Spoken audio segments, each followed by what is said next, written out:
정보가 있는 시사 토크쇼 장윤선의 팟짱.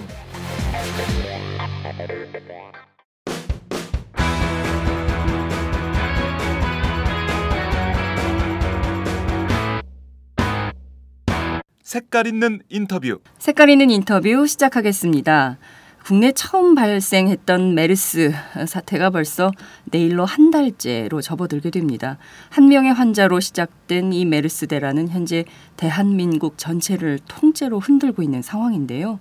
오늘은 이 메르스 파문과 관련해서 삼성서울병원에 문제점을 제기하신 새정치민주연합 박영선 의원을 연결해서 자세한 말씀 들어보도록 하겠습니다. 의원님 나와 계신가요? 네, 안녕하세요. 네, 정말 오랜만에 뵙겠습니다. 네. 예, 메르스 대란이 벌써 한 달입니다. 지난 한 달간의 메르스 사태, 의원님께서는 좀 어떻게 진단하고 계십니까? 크게 세 가지로 나눠볼 수 있겠는데요. 네. 초기 대응 실패가 낳은 참사다. 네. 예를 들면 미국의 경우에는 에볼라 바이러스 환자가 발생했을 때 오바마 대통령이 직접 나서서 전문가에게 전권을 주고 진두지휘를 했고요. 네. 또 몇 년 전에 사스가 발생했을 때 당시 고건 총리께서 컨트롤 타워를 자체해서 진두지휘한 결과 사스 퇴치 모범국으로 선정이 됐습니다. 네. 그런데 이번에는 정부가 어디에 있는지, 국가가 어디에 있는지 모를 정도로 허둥지둥되는 모습을 보였죠.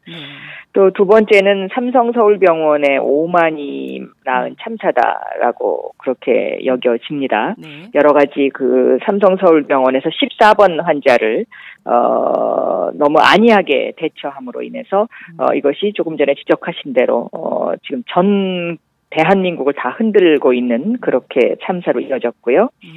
세 번째는 이 정보 미공개가 낳은 참사입니다. 그러니까 국민들이 처음에 이 메르스의 진원지가 되어는 병원들을 어딘지 몰라서 네.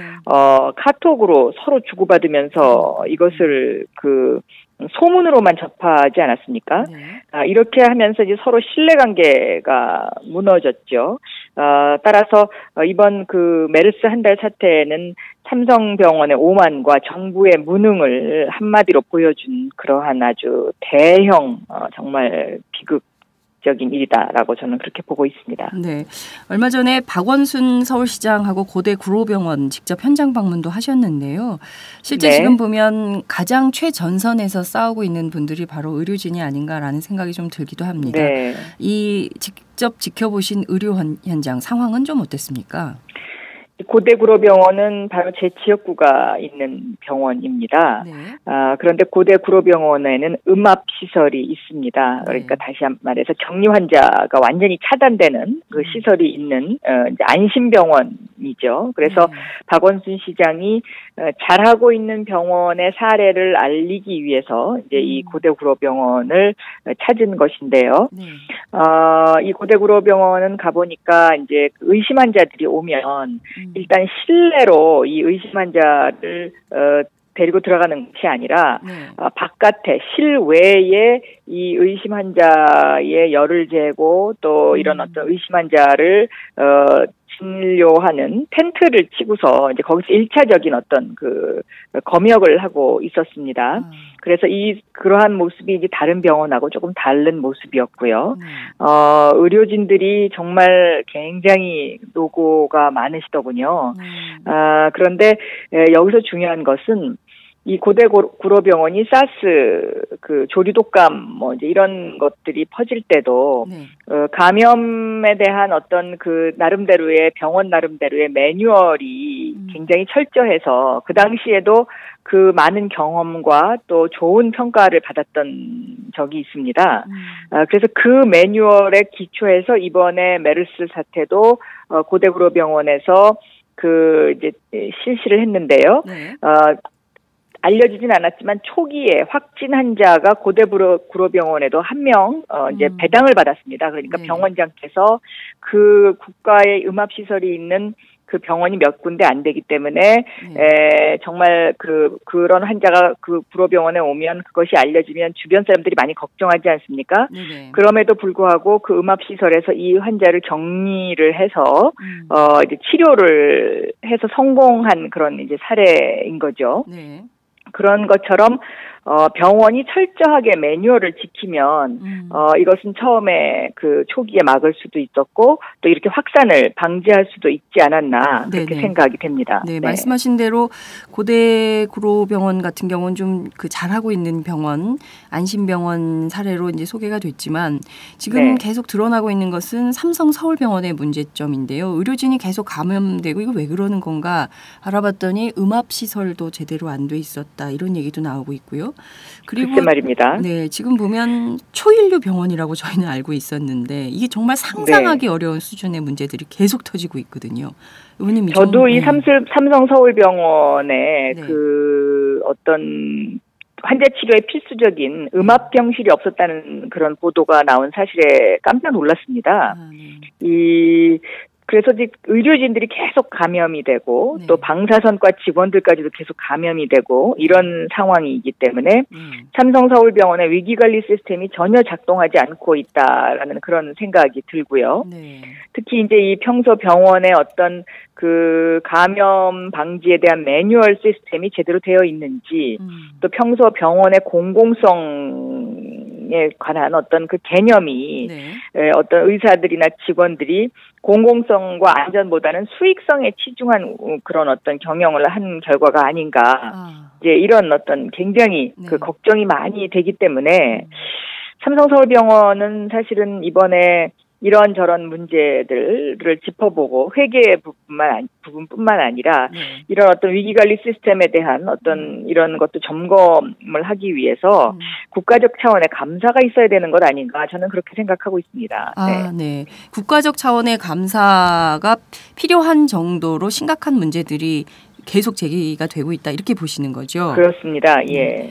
그 말씀하신 대로 회계도 회계지만 지금 보면 기본적으로 병원이 수익성보다는 공공성 그리고 이제 그 아픈 사람들에 대한 공익성을 최우선으로 놓고 생각을 해야 되는데 그동안 이 삼성병원이라는 데가 과도하게 수익에만 좀 골몰해온 것이 이번 기회에 다 드러난 거 아닌가라는 생각도 좀 드는데요.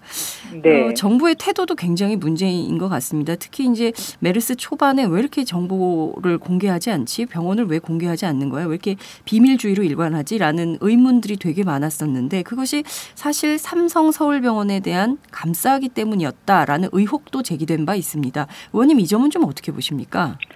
그렇습니다. 왜냐하면은 보건당국이 6월 8일까지도 삼성서울병원을 D병원이라고 불렀습니다. D병원. 그러면 이 D병원과 삼성서울병원의 전혀 연관성이 없을 정도로 이제 삼성을 감싸기 한 것 아니냐라는 그런 의심을 받기엔 충분한 행동을 했다고 생각합니다. 그리고 또 특히 이제 그 격리 대상을 분류할 때 삼성 서울병원 측에서 비정규직 근로자들을 처음에 배제를 했다는 그런 이야기가 돌아다녔죠.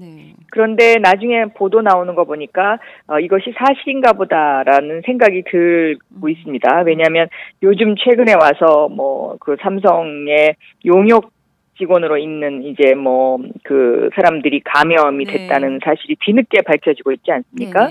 그만큼 삼성 측에서는 어떠한 이런 그 감염 환자의 수를 줄이기 위해서 또 꼼수를 썼던 것이 아닌가 하는 그런 의심이 되고요.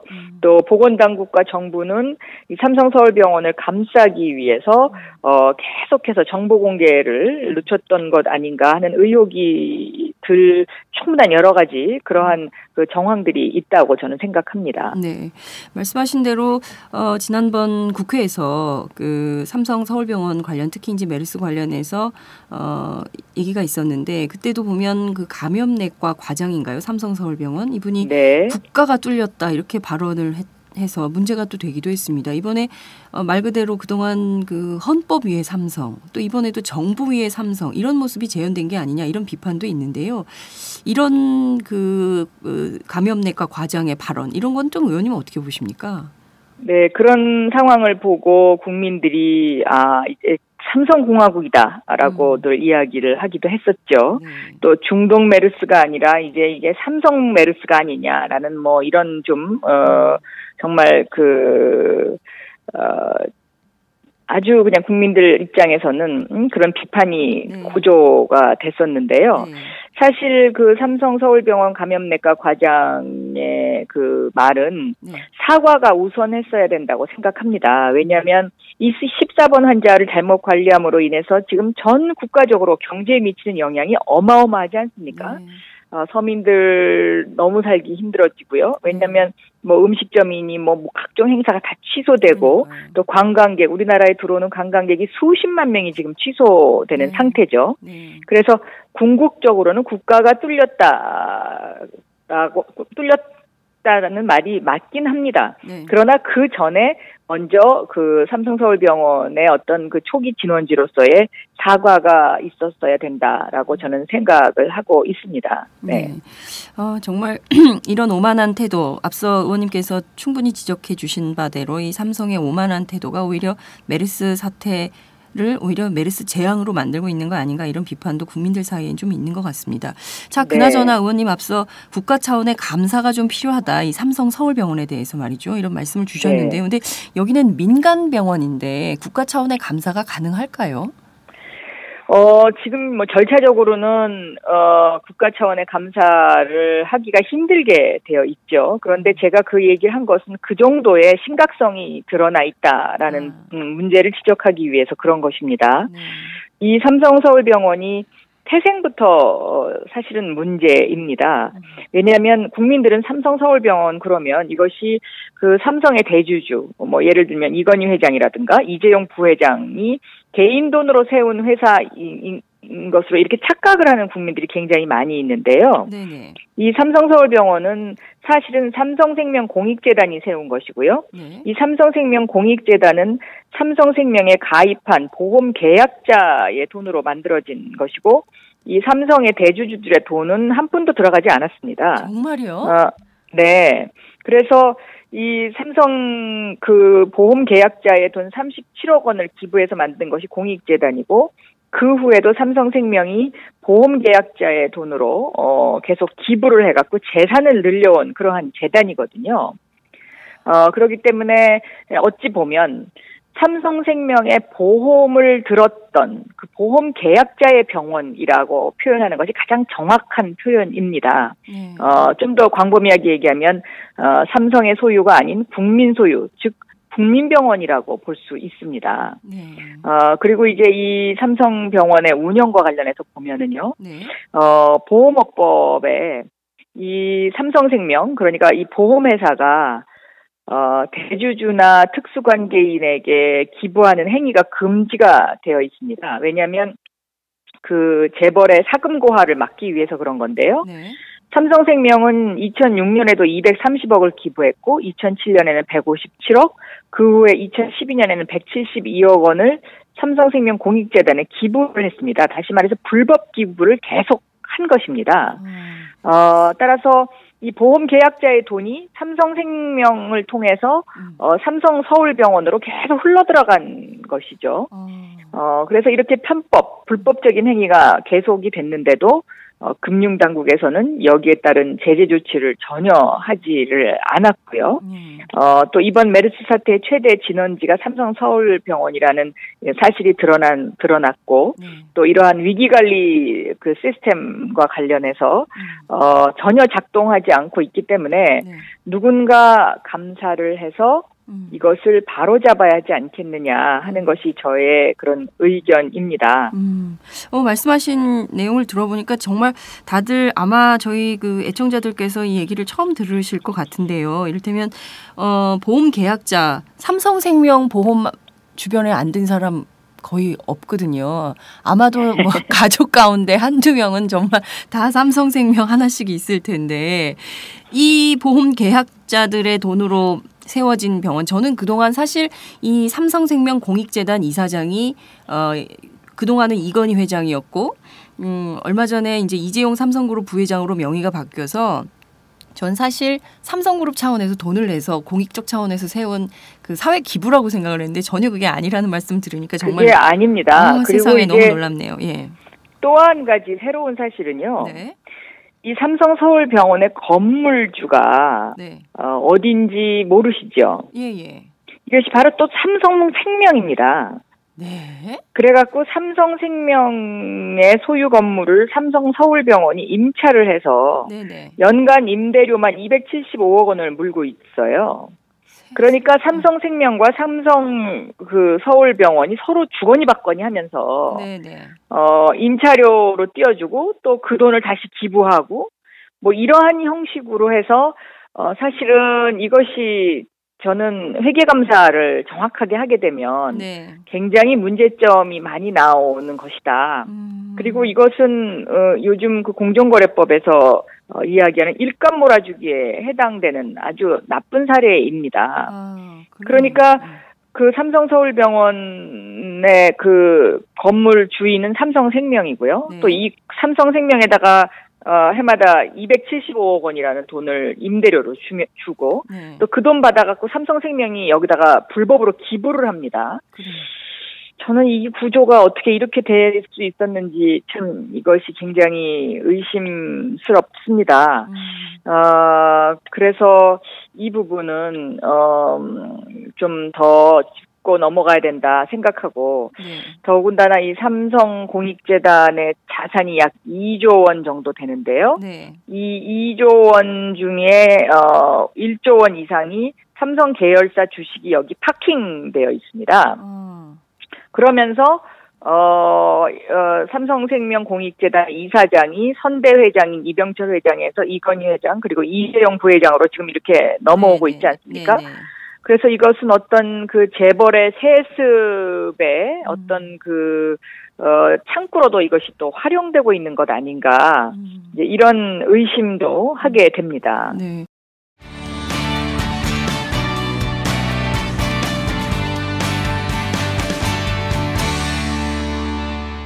지금 여러분은 장윤선 기자의 팟짱을 듣고 계십니다. 술 한잔 걸치셨네. 오이들이 운전 불러드릴게요. 불러봐! 1688 오이오이 1688 오이오이 불러주세요. 1688 오이오이 대리운전 1688 오이오이 불러주세요. 1688 오이오이 대리운전. 처음 이용하시면 만원 상품권 드려요. 1688 오이오이. 의원님 말씀 들어보니까 참 대한민국이 얼마나 허술한가라는 생각을 하게 되는데요. 이를테면 삼성이 솔직히 말하면 그냥 민간 기업 아닙니까? 그 여러 개 있는 기업 가운데 하나인데 이 기업에 대해서 지금 정부 당국이 하나도 금융감독 기관이 아무것도 지금 영향을 못하고 메르스사가 이렇게 창궐 하고 있는데 정부는 삼성 눈치만 보고 있고 자기들끼리는 이렇게 뭐 자기들이 임대료 받아서 주고 또 다시 불법 기부하고 전부 사실 이 시드머니는 전부 삼성생명 계약자들이 낸 돈인데 말이죠. 이 계약자들은 그렇습니다. 정작 이 계약자들은 이 돈이 어떻게 쓰이는지 알지도 못하고 본인들이 원하지도 않은데 막 기부가 되고 이런 상황이 계속 되는 겁니다. 아무도 감시를 안 하는 거 아닙니까? 근데 또 더 이상한 거는요. 네. 이 삼성서울병원이 계속 적자입니다. 한 번도 흑자를 낸 적이 없습니다. 아 그래요? 네. 네. 그러니까 2012년에도 427억 원의 적자가 났고요. 2013년에 619억 원, 2014년에 551억 원 이렇게 적자가 났어요. 네. 그런데 이 적자가 그러면 다른 대형 병원들도 적자가 나냐? 네. 뭐 서울대병원이라든가 현대아산병원이라든가 네네네. 이런 병원들이 흑자를 기록할 때도 삼성서울병원은 적자가 난 걸로 알고 있습니다. 왜 그런 건가요? 그건 저도 잘 모르겠습니다. 그런데 이 적자를 그럼 어떻게 메우느냐? 네. 이것은 또 삼성 그 생명공익재단이 삼성 계열사들로부터 기부금을 받아가지고 그 기부금으로 이 적자를 지금 계속 메우고 있는데요. 그러니까 사실은 삼성생명 공익재단은 무늬만 공익재단이지 어찌 보면 삼성 서울병원의 운영을 뒤에서 봐주는 일종의 매우 이상한 구조를 가지고 있는 것이죠. 네. 그래서 이런 어떤 계열사가 기부금을 내면서 또 세금 면제 혜택을 받습니다. 근데 이 세금 면제 혜택은 공익사업을 하라고 할 때 세금 면제 혜택을 주는 것이거든요. 근데 병원은 공익사업이 아닙니다. 병원은 공익사업이 아니고, 그런데 이 삼성생명공익재단에서는 계열사로부터 세금 면제 혜택을 받아서 이것을 가지고 또 그 삼성서울병원의 적자를 메꾸는 데 쓰고 이런 어떤 그 구조, 이것들이 여러 가지로 짚어봐야 될 그 구석이 참 많이 있다고 생각이 됩니다. 네. 아, 정말 대한민국의 탐사 전문 기자들이 전부 붙어가지고요. 이거 정말 다 파서 취재를 좀 해봐야 될 것 같다는 생각이 좀 그렇습니다. 듭니다. 의원님께서 네. 지금 하나하나 지적해 주신 의혹들을 다 파보면 이게 종합적인 덩어리가 하나 취합될 수 있지 않을까라는 생각이 좀 드는데 이런 의혹 제기도 제가 보기에는 처음 나오는 것 같습니다. 맞습니다. 네. 그리고 또 이번에 이 메르스 사태가 있었을 때요. 네. 또 보건당국이 법을 어긴 것이 네. 그 삼성서울병원의 이러한 문제점이 심각한데 평택 성모병원인가요? 거기는 네네. 폐쇄 조치를 하지 않았습니까? 그렇습니다. 그런데 삼성서울병원은 폐쇄 조치를 보건당국이 감히 할 수도 없었고 네. 나중에 부분 폐쇄를 하는 것으로 그쳤는데요. 네. 또 그 와중에 법을 어기고 원격 진료를 허용했다라는 그런 보도가 나오고 있습니다. 네, 그렇습니다. 그래서 도대체 이 보건당국과 삼성서울병원의 관계는 무엇이길래 이렇게 법을 어기고 계속해서 원격 진료를 지금 현재의 원격 진료라는 것은 법으로 허용되어 있지 않거든요. 네. 근데 이제 이것을 허용했다. 이제 이런 보도를 보고 네. 아, 우리나라가 이게 뭔가 원칙이 굉장히 무너지고 있구나라는 생각을 제가 했습니다. 최근 박근혜 정부가 서비스 산업발전법을 통과시켜달라고 굉장히 국회에 조르고 있죠. 네. 근데 그 서비스 발전 산업법의 핵심이 바로 이 의료 민영화, 다시 말하면 의료의 영리법인화를 이제 하는 것입니다. 그리고 거기에 원격 진료의 문제가 연관이 되어 있는데요. 네.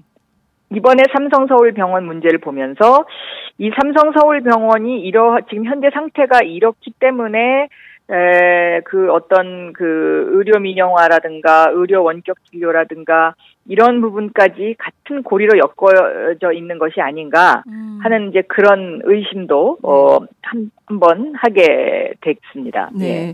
말씀하신 대로 지금 보면 불법적 요소가 있는 그 현행법도 어겨가면서 말이죠. 원격 진료를 그냥 허용해버리고 다른 데 모두 그런 것이 아니라 유독 삼성에 대해서만 특혜를 주는 것 같다. 박근혜 정부가 이런 인상을 지울 수가 없는 것 같습니다.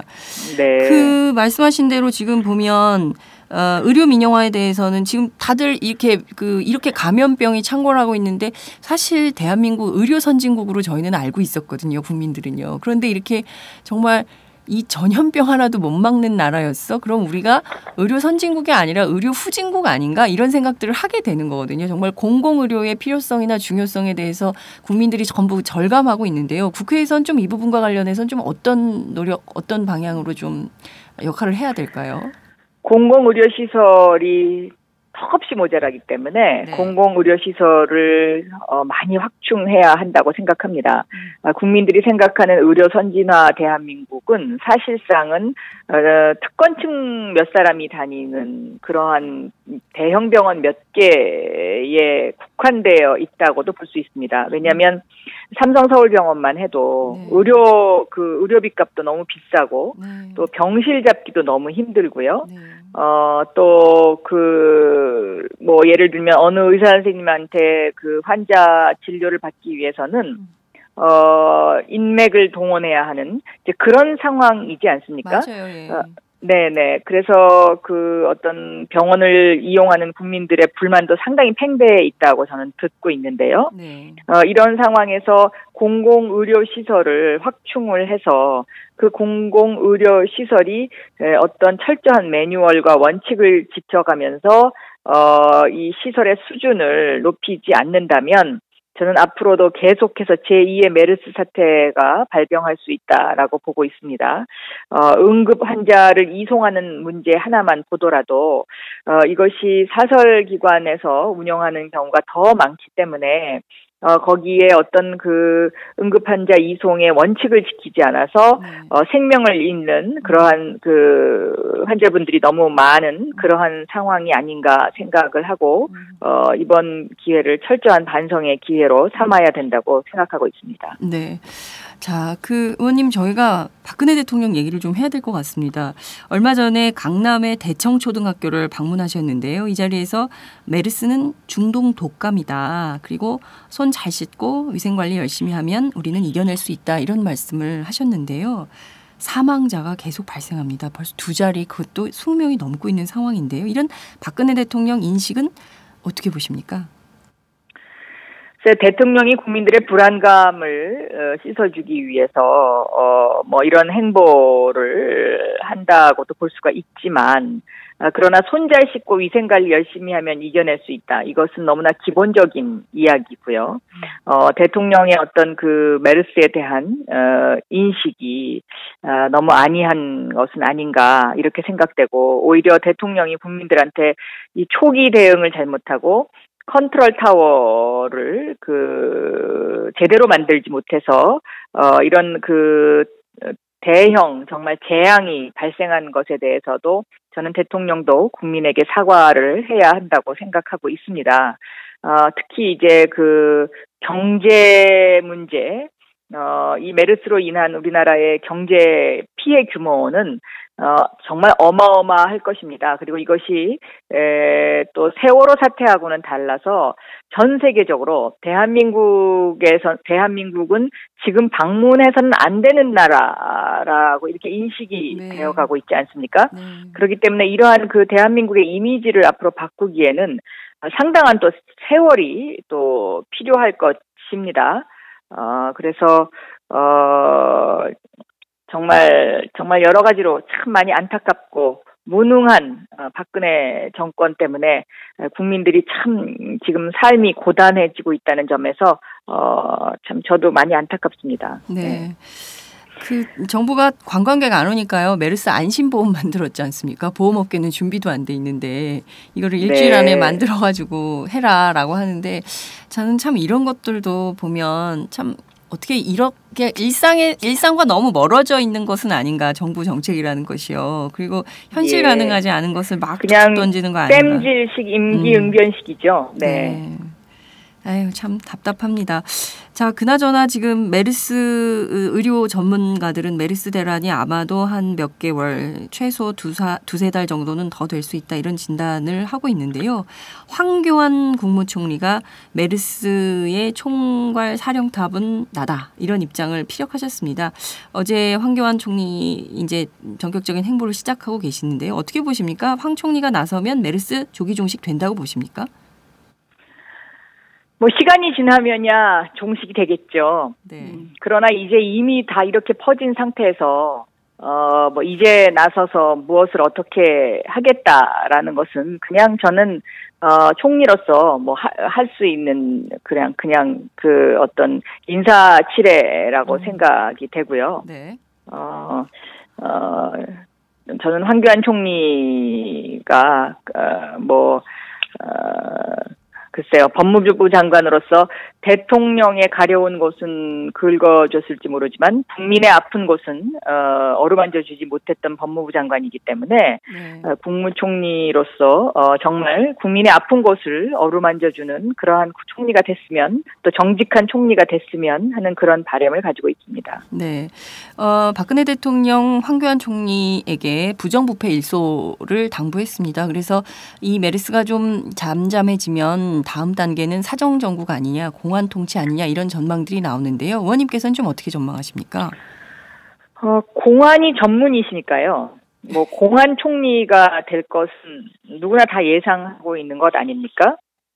그리고 이제 아마 이 메르스 사태로 인한 추락한 박근혜 정권의 무능을 또 어떤 그런 공안 정국을 조성해서 극복할 것이라고 저는 생각이 되고요. 또 그러한 어떤 총리의 공안 총리의 행보를 또 보수 언론들이 뒷받침하면서 대한민국의 악순환이 계속될 수밖에 없지 않나 저는 그렇게 생각하고 있습니다. 네. 이 악순환의 고리는 어떻게 끊어야 될까요? 국민들이 좀 더 정의로운 대한민국을 위해서 저도 물론이고요. 네. 다 함께 노력해야 된다고 생각합니다. 네. 네. 의원님 오늘 아침 일찍 말씀 잘 들었습니다. 끝으로 한 말씀 부탁드릴게요. 저는 이번에 삼성서울병원이 메르스에 대처하는 모습과 또 제일모직 삼성물산의 합병 문제, 이것도 지금 이 합병이 어떤 합리적이지 않다라고 해서 이 삼성물산의 주주들이 손해를 너무 많이 보고 있고, 또 이 삼성물산의 대주주가 바로 국민연금입니다. 그러면 결국은 이것은 국민연금은 결국 국민이 손해보는 것이거든요. 이런 어떤 문제, 또 삼성 SDS의 상장을 통해서 불법 이익, 조 단위의 불법 이익을 갖게 된 이재용 일가, 이런 문제들. 그래서 이 이재용 삼성전자 부회장의 삼성그룹 경영권 승계를 둘러싸고 일어나는 여러 가지 정정당당하지 못한 모습 속에서 대한민국의 미래가 과연 있느냐라는 생각을 참 많이 하게 됩니다. 대한민국 최고의 재벌이고 또 대한민국 최고의 부를 갖고 있는 사람들이 늘 편법을 이용해서 이렇게 기업 경영을 하는 것이 앞으로 우리 젊은이들에게 어떠한 희망을 가질 수 있게 할까 하는 차원에서 저는 이번 메르스 사태를 계기로 해서 우리 대한민국의 모든 것을 한번 다시 점검해 보고 원칙 있는 대한민국을 만들어야 되는 것 아닌가. 그리고 누구나 기회가 균등하게 주어지는 그러한 대한민국을 만들었으면 좋겠다라는 그런 바람을 갖고 있습니다. 네. 예, 의원님 오늘 말씀 정말 잘 들었습니다. 네. 정의로운 대한민국 국회에서 꼭 만들어주시기 부탁드립니다. 네, 감사합니다. 네, 감사합니다. 네, 지금까지 박영선 의원과 함께했습니다.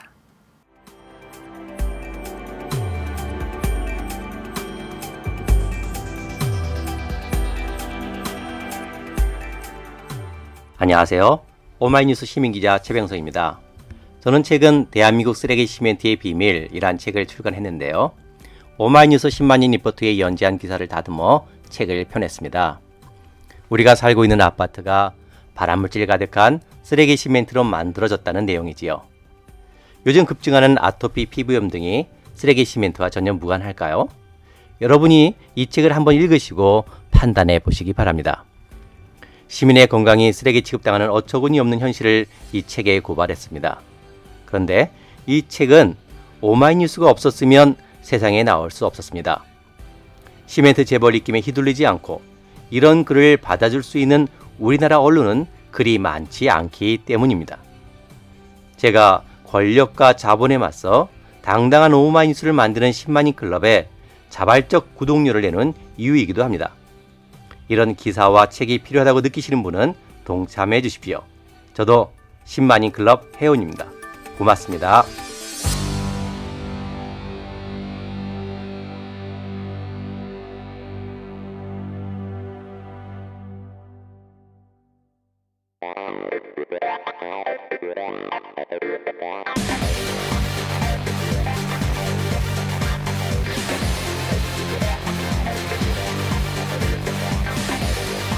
정보가 있는 시사 토크쇼 장윤선의 팟짱.